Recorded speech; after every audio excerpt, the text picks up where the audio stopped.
নমস্কাৰ। আজি অলপ আগতে মই এটা ভিডিঅ' দিছিলোঁ, শ্বৰ্ট দিছিলোঁ যে এটা মোবাইল কালি ৰাতিপুৱা পৰি গৈছিলে, এটা বেগৰ সৈতে পৰি গৈছিলে আৰু আমাৰ মা আৰু খুৰীহঁতে যেতিয়া মৰ্ণিং ৱাক কৰিবলৈ গৈছিলে তেতিয়া সেই বেগটোৰ সৈতে মোবাইলটো উদ্ধাৰ কৰিছিলে। আৰু সেইকাৰণে মই বৰ্তমান ঘৰত নাছিলোঁ আৰু এতিয়া আহিলোঁ, তেতিয়া সেইকাৰণে মই ভিডিঅ' এটা বনাই দিলোঁ যে এইটো মোবাইলটো কাৰ আৰু মোবাইলটো কাৰ বুলি মই সুধিছিলোঁ ভিডিঅ'ত, আৰু ভিডিঅ'টো চাই এতিয়া সেই মোবাইলটোৰ গৰাকীজন আৰু তেখেতক চিনাকি কৰি দিওঁ আৰু তেখেতৰ মনোভাৱটো আপোনালোকৰ আগত অৱগত কৰিব বিচাৰিছোঁ। এইজন হৈছে আমাৰে গাঁৱৰ ঋতু দা, আমাৰ সকলোৰে মৰমৰ ঋতু দা। তেখেত সকলোৱে অসমৰ এজন বিখ্যাত মিউজিচিয়ান হয়। তেখেতক কোনো চিনি নোপোৱা মানুহ নাই আৰু তেখেতৰে মোবাইলটো আছিলে। তেখেত আমাৰ ঘৰৰ ওচৰৰে, একদম ঘৰৰ ওচৰৰে বৰ্তা হয় আমাৰ, আপোনালোক সকলোৱে চিনিয়ে পায়। আৰু তেখেতৰ মোবাইল আছিলে, পৰি গৈছিলে আৰু তেখেতৰ এতিয়া মনোভাৱটো যাওঁ। সঁচাকৈ এতিয়া যুগত এতিয়া যিটো প্ৰেক্ষাপটত এনেকুৱা মানুহ পাবলৈ টান। কি হ'ল, মোবাইলটো কালি ৰাতি মোৰ এটা অনুষ্ঠান আছিলে, সৰুসুৰা অনুষ্ঠান আছিলে, দীপমুখৰ পৰা আহি আছিলোঁ, ঘৰৰ অকণমান আঁতৰি মই বাহিৰলৈ নামিছিলোঁ, গাড়ী ডেছবক্সৰ পৰা পৰি গ'ল। তাৰপিছত ঘৰত বিচাৰিলোঁ, আজি দিনটো বিচাৰিলোঁ। আচলতে মোবাইলটো বৰ দামী নহয়, কিন্তু তাত যিটো যিখিনি বস্তু আছিলে, গোটেই মোৰ পঢ়োৱা যিখিনি হেৰি আছিলে, চব মই স্ক্ৰীনশ্বট কৰি ৰাখি দিওঁ। তাৰপিছত এয়া মোবাইলটো অপ' মোবাইল, আৰু সঁচাকৈ মই পৰিয়ালটোলৈ ধন্যবাদ জ্ঞাপন কৰিছোঁ।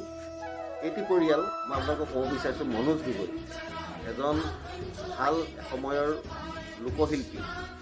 তেখেতে বহুত ধুনীয়া লোকগীত গাইছিলে আৰু এতিয়া তেখেতৰ এটা কাৰিকৰী আছে, তেওঁ বেতৰ কাম কৰে আৰু এই ভাইটিয়ে নিজে অনলাইনৰ কাম কৰে, তেওঁ নিজৰ প্ৰতিষ্ঠান আছে, অনলাইনৰ কাম কৰে। আৰু মনোজৰ ভাইটিৰ মাক, তেখেতে যে এইটো দেখালে যে লোকৰ বস্তু এটা পাইছোঁ আৰু এইটো যিটো ভিডিঅ' এটা দিলে, সঁচাকৈ আমি পৰিয়ালটোলৈ ধন্যবাদ জ্ঞাপন কৰিছোঁ। এনেকৈ সৎপথত চলক, আগুৱাই যাওক, মই ইয়াকে কৈছোঁ। আৰু পুনৰবাৰ ধন্যবাদ জ্ঞাপন কৰিছোঁ। মোবাইলটো দামী নহয়, কিন্তু তাত থকা যিখিনি বস্তু, যিখিনি মোৰ পঢ়োৱা যিখিনি মেটাৰখিনি আছিলে, তেনেকুৱা আগতো মোৰ এটা মোবাইল চুৰ হৈ গ'ল, সেইটো বাৰু বেলেগ কথা। কিন্তু এইটো মোবাইলত মোৰ গোটেই পঢ়োৱা বস্তুখিনি থাকে আৰু পোৱাৰ কাৰণে মই পুনৰবাৰ আপোনালোক পৰিয়ালটোকে ধন্যবাদ জ্ঞাপন কৰিছোঁ। সঁচাকৈ যে তেখেতৰ মোবাইল হয়নে নহয়, আপোনালোককহে আমি হেৰিটো দেখাম, তাৰ প্ৰমাণটো দেখাব বিচাৰিম। এইটো হৈছে পেটাৰ্ণটো।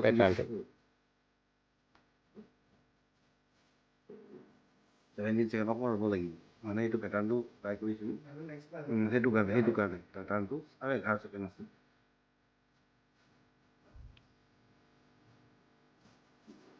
দেই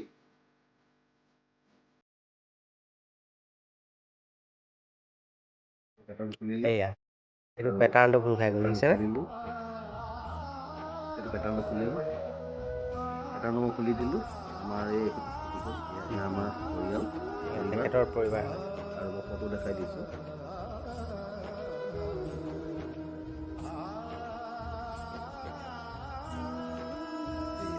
এয়া তেখেতৰ পৰিবাৰ হয় দেই, তেখেতৰে চলাই, এইটো মোৰ স্কুলৰ ষ্টুডেণ্ট। এইখিনি মোৰ কাম। ধন্যবাদ, পুনৰবাৰ ধন্যবাদ জ্ঞাপন কৰিছোঁ। কিন্তু সঁচাকৈ এতিয়া যুগত পাবলৈ নাই আকৌ, নাই। মই এনেকুৱা যে আপোনালোকৰ মনৰ এটা উদাৰ ভাৱ, সেইটো কাৰণে পুনৰবাৰ আপোনালোকক ধন্যবাদ।